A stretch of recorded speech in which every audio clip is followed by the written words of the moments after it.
ఓం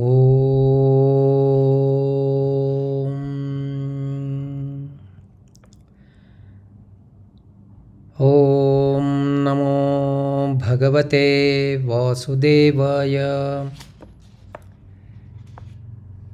శ్రీరామ రామ రామేతి రమే రామే మనోరమే సహస్రనామ తత్తుల్యం రామనామవరాననే.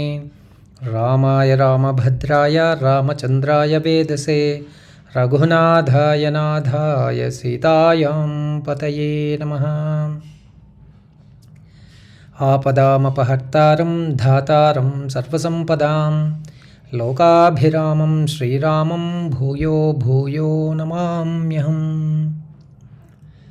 శ్రీ రాధాకృష్ణ రామాయణం అయోధ్యాకాండ 8వ భాగం. 7వ భాగంలో సీతా రామ లక్ష్మణులు చిత్రకూటాన్ని చేరుకొనుట, చిత్రకూటం యోగపరంగా ఏమిటో తెలుసుకున్నాం. 8వ భాగంలో రామ లక్ష్మణులు పర్ణశాలను నిర్మించుట, దశరథుడు రామ వియోగంతో దుఃఖించుట, శ్రవణకుమారుని తల్లిదండ్రులు దశరథుని శపించుట మున్నగు ఘట్టాలన్నింటినీ తెలుసుకుంటాం.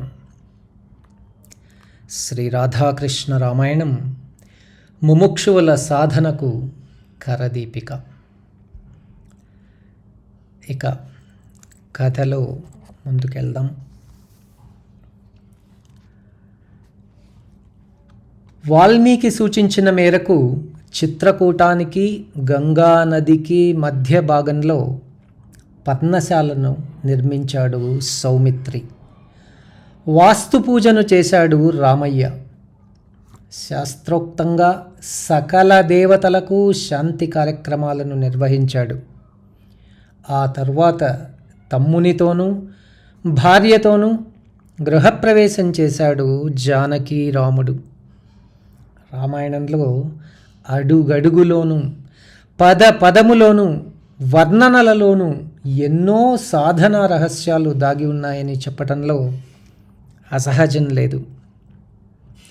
ఎప్పటికప్పుడు వాటిని మననం చేసుకుంటూ అర్థం చేసుకుంటూ ముందుకు నడుస్తూ ఉంటేనే తృప్తి, ఆనందం. ఇక చిత్రకూటంలో వాల్మీకి అనుమతితో పర్ణశాలలను నిర్మించారు రామలక్ష్మణులు. వాస్తు పూజలను చేశారు రామలక్ష్మణులు. వాస్తు పూజకై తమ్మునితో మృగం హత్వా నయక్షిప్రం లక్ష్మణేహ శుభేక్షణ అంటాడు. అంటే జింకను చంపి దాని మాంసాన్ని వాస్తు పూజకు ఉపయోగించమంటాడు రాముడు.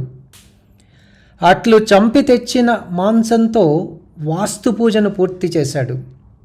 ఇక్కడ వచ్చు సందేహం ఏంటనగా, జడధారులు, అందులోనూ వనవాస దీక్షను పూనినవారు హింస చేయటం ఏమిటి అని.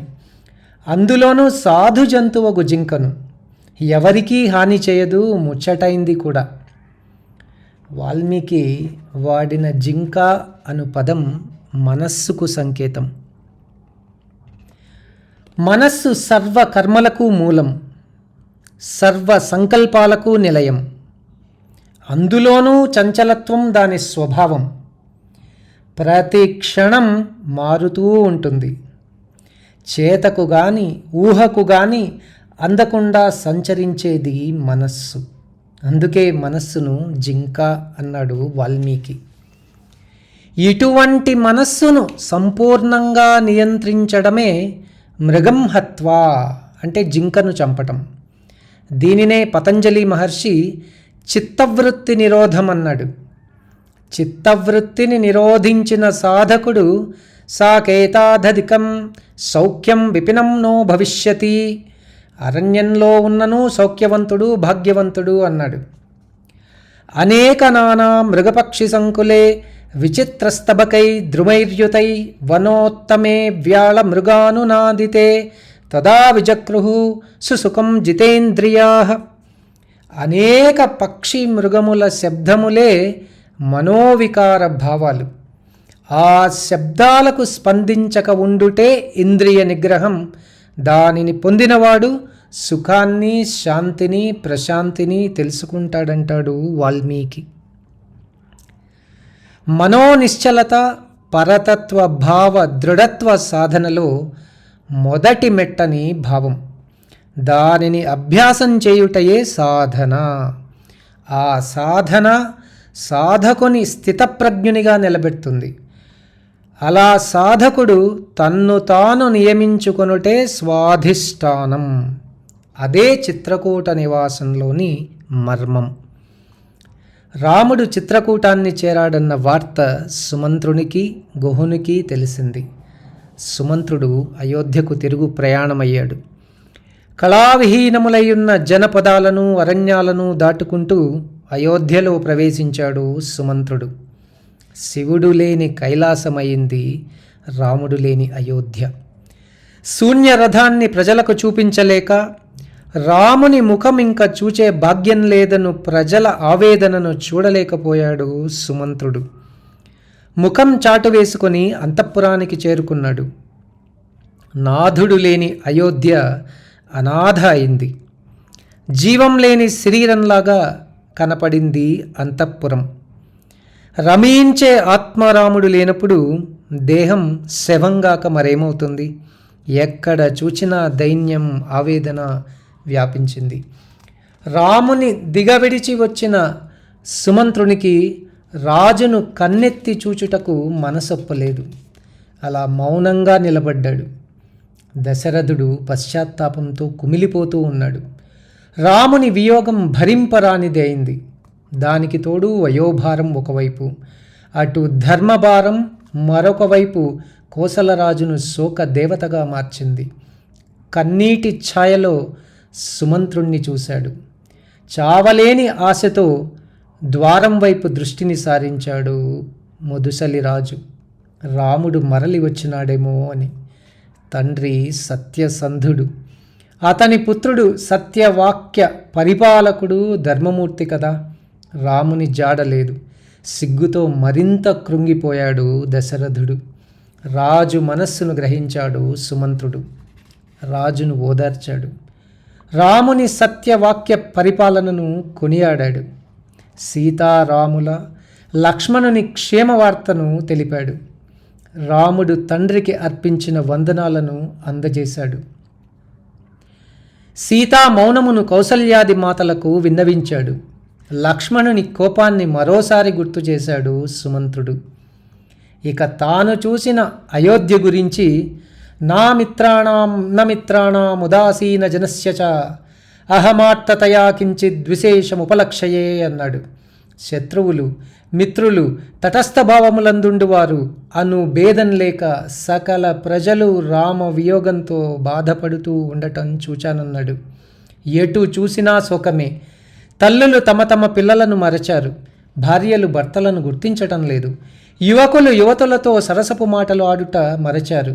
చివరకు వృక్షాలు, లతలు కూడా కళావిహీనములయ్యాయి. గజములలోనూ అశ్వములలోనూ మునుపటి కళ కనపడటం లేదు. రామునికి దూరమైన అయోధ్య కళను కోల్పోయిన స్వర్గమైంది. శివుడు లేని శరీరం శవం, కళను కోల్పోయిన దేహం కళేబరం కదా. పుత్ర శోకంతో కౌసల్య దశరథుని దూషించింది. ధర్మాత్ముడు సకల జీవరాశికి హితాన్ని కోరే రాముని అడవులకు పంపడానికి మనస్సెట్లు వచ్చిందని ప్రశ్నించింది. రాముని వనవాసానికి పంపినప్పుడే ధర్మాన్ని మరచినావని ఎత్తిపొడిచింది. రామ వనవాసం కైకేయిని తప్ప మిగతా అయోధ్యను దుఃఖంలో ముంచివేసింది, సంతాపాన్నిచ్చింది అని నిష్ఠూరం చేసింది. కౌసల్య మాటలకు చిన్నబోయాడు అయోధ్యాధిపతి. ప్రసాదయే త్వాం కౌసల్యే రచితోయం మయాంజలి వత్సల చానృశంస చ త్వం హి నిత్యం పరేష్వపి. పరుల యందు వాత్సల్యం చూపించు ఓ కౌసల్య, నన్ను కరుణించమంటూ బ్రతిమాలాడు. దీనుడగు భర్తను చూచి జాలిపడింది కౌసల్యాదేవి. శోకం యొక్క పరిణామం గురించి శోకో నాశయతే ధైర్యం, శోకో నాశయతే శ్రువం, శోకో నాశయతే సర్వం, నాస్తి శోక సమోరిపు. శోకం వలన ధైర్యం పోతుంది, శాస్త్రజ్ఞానం మరపుకొస్తుంది, అంతెందుకు, సర్వనాశనానికి శోకమే కారణం. అందుకే శోకానికి సమానమైన శత్రువు లేదు. కావున నన్ను క్షమించమన్నది కౌసల్య. దశరథునికి కౌసల్య ఓదార్పు మెల్లమెల్లగా గతాన్ని స్మృతిలోకి తెచ్చింది. ఈనాటి పుత్రశోకానికి కారణం కనుల ముందు కదలాడసాగింది. అవి దశరథుని యవ్వనపు రోజులు. వేట తమకంతో రాత్రింబవళ్ళు గడిచిపోయేవి. దానికి తోడు శబ్దభేది విద్య మరింత తోడైంది. అది వర్షాకాలం. చెరువులన్నీ నీటితో నిండాయి. కటిక చీకటిలో మాటు వేశాడు వేటగాడు. ఏదో జంతువు నీరు త్రాగిన శబ్దం. వెంటనే బాణం రివ్వున బయలుదేరింది. మరుక్షణం మానవ ఆర్తనాదం. తాపసులపై బాణప్రయోగమా, చేసిన వారెవరో అన్న బాధాతప్త వాక్యం దశరథుని చెవిన పడింది. పరుగు పరుగున శబ్దము వచ్చిన దిక్కునకేసి పరిగెత్తాడు వేటగాడు. బాణానికి ఎరయైన ముని బాలుణ్ణి చూశాడు. పశ్చాత్తాపంతో కృంగిపోయాడు. గత జలసేతు బంధనమైంది వేటగాని వివేకం. ఆలోచిస్తున్న వేటగాని అవస్థను చూచాడు మునిబాలుడు. తన పేరు శ్రవణుడని, తనకు పుట్ట అంధులైన ముదుసలి తల్లిదండ్రులున్నారని తెలిపాడు. నా తల్లిదండ్రులు దప్పికతోనున్నారు. వారి దప్పిక తీర్చుటకు వచ్చి నీ బాణానికి లక్ష్యంగా చిక్కినాను. ఇంకా ఎక్కువసేపు బాణం యొక్క బాధను భరించలేను, లాగివేయమన్నాడు మునిబాలకుడు. మొదట తన తల్లిదండ్రుల దాహాన్ని తీర్చి తరువాత జరిగిన విషయాన్ని చెప్పమని కోరాడు. ప్రాణాలను వదిలాడు ఆ మునిబాలకుడు. బాలుడు చెప్పినట్లే వేటగాడు గ్రుడ్డివారగు ముసలి దంపతుల దాహాన్ని తీర్చాడు. జరిగినదంతయు వారికి చెప్పి క్షమించమన్నాడు వేటగాడు. తన వెంట వచ్చినాచో వారి సంపూర్ణ బాధ్యతను స్వీకరిస్తానని కూడా వేడుకున్నాడు. కానీ ఫలితం శూన్యం. పుత్రశోకంతో మరణిస్తూ నీవు మావలే పుత్రశోకంతో మరణించగలవని శపించారు. ఆ వేటగాడే దశరథుడు.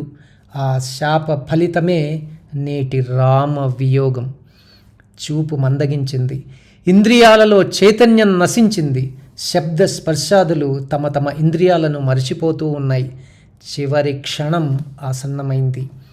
హా రాఘవ మహాబాహో, హా మయాయా సనాసన, హా పితృప్రియమే నాథ, హాద్యక్వాసి గతఃసుత, హా కౌసల్యే నశిష్యామి, హా సుమిత్రే తపస్విని, హా నృశంసే మమ మిత్రే కైకేయీ కులపాంసని అన్నాడు. రాముణ్ణి మనసారా తలుచుకున్నాడు. కౌసల్యను సుమిత్రలను మెచ్చుకున్నాడు. కైకేయిని కులనాశని అని నిందించాడు దశరథుడు. తుది శ్వాసను వదిలాడు. అంతఃపురం శోక సముద్రమైంది. విధి చేష్టలకు కర్మసాక్షి చూడలేక చీకటిలో దాక్కున్నాడు. స్వస్తి ప్రజాభ్య పరిపాలయంతాం న్యాయేన మార్గేణ మహిం మహిషా గోబ్రాహ్మణేభ్యః శుభమస్తు నిత్యం. లోకా సమస్తాః సుఖినో భవంతు. జై శ్రీరామ్, జై హనుమాన్. అయోధ్యాకాండ 8వ భాగం సమాప్తం. 9వ భాగంలో కలుసుకుందాం. జై శ్రీరామ్.